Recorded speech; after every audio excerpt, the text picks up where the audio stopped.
Identify target. Hostile tank. Loader, heat. Load, heat.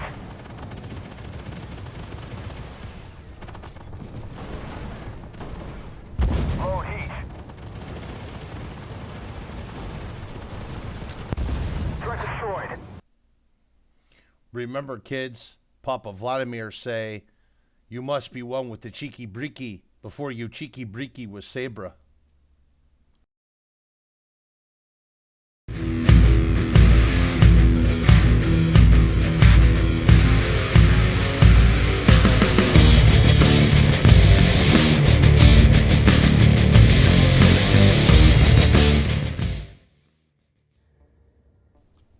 Howdy folks, welcome back to my YouTube channel. I am your host, the Mighty Bjorn, and today for you I have an Armored Warfare replay.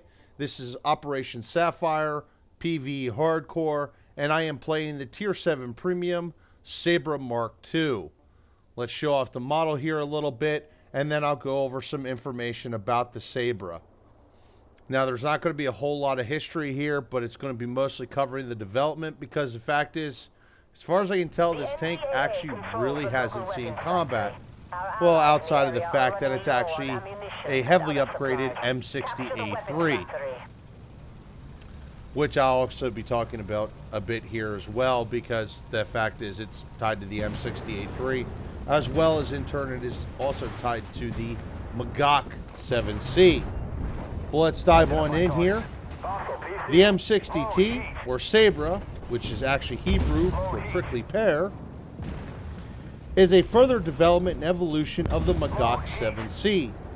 The development of the package was originally to further the service life of the aging M60 tanks that were still in service with Turkey at the time. The purpose was to increase the mobility, lethality, and protection of the tanks. The old M68 105mm gun was replaced with a MG 253 120mm smoothbore gun. Now, I've talked about that gun in the past.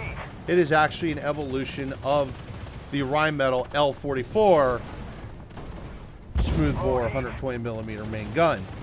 So it would also share the same NATO ammo that Israel uses, as well as America and just about 3/4 of the rest of the world under the sun. The Sabra MK1 had a hydraulic gun elevation and electronic traverse motors, but the Sabra MK2 replaced all that stuff with electronics. The old fire control system was replaced with a night ballistics computer. This would increase the first hit probability of the tank. There was also improvements in both the day and night IR optics. Also, a YAG laser rangefinder was installed into the vehicle.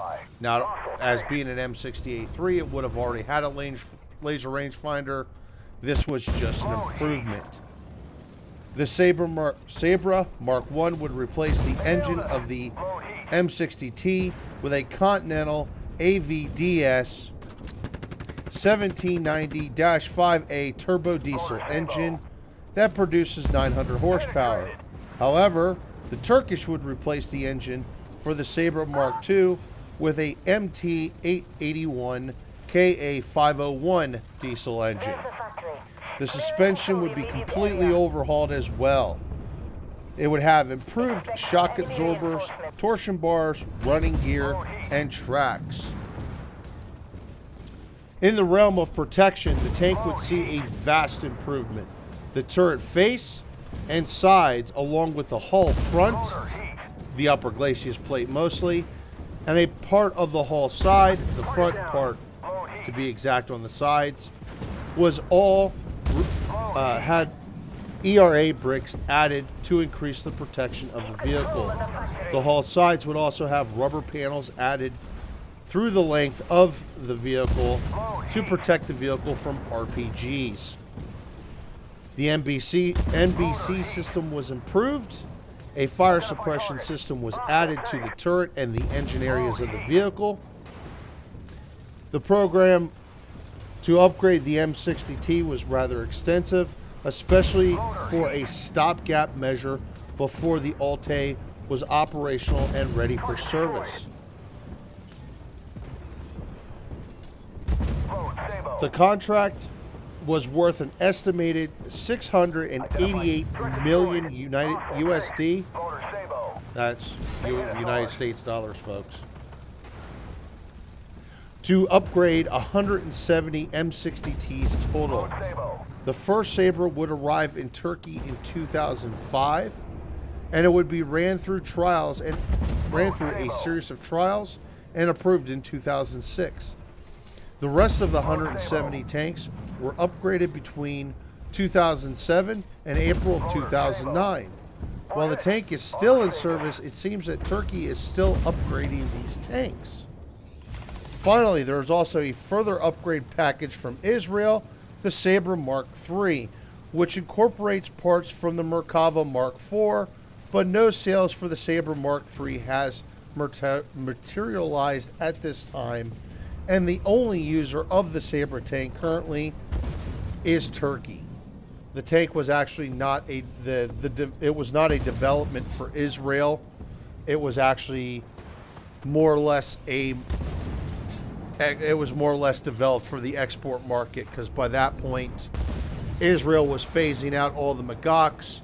The Magaks that were still in service were reserve vehicles, and those vehicles, I think by this point, I'm pretty sure all those vehicles have been retired and replaced with Merkavas. All right, so that being said, in armored warfare, it is a Tier 7 premium tank. It's actually not a bad main battle tank. It's not the most amazing thing in the world. It's fairly balanced. The ERA package does handle abuse pretty well, but the big thing, it does lack a little bit mobility for a Tier 7, but it's not tremendously bad. That being said, where the vehicle actually does stand out is actually the gun is really good. It's a hard punching 120 millimeter main gun with a very fast reload. It also does have a 7.62 millimeter coaxial machine gun. And in all honesty, I actually feel it's a pretty good vehicle. And out of all the Tier 7 premiums I own, I think this is actually probably the best. Outside of the M1A1 Storm, but I'm also an M1A1 fanboy. Anyway, let's go over the stats here. I do 18,200 damage, spot 4 enemy vehicles, and destroy 7. That's a pretty mediocre game, actually, for this vehicle. I've done much better. And I'd get myself the blue star. I would be top damage overall, considering that, well, there was actually other decent MBTs there as well as some decent IFVs. But anyway, folks, that is my replay of the Sabra Mark II. Gave you some information there about it. And, yeah, hopefully you enjoyed the video. Thank you very much for tuning in, and have yourself a great day.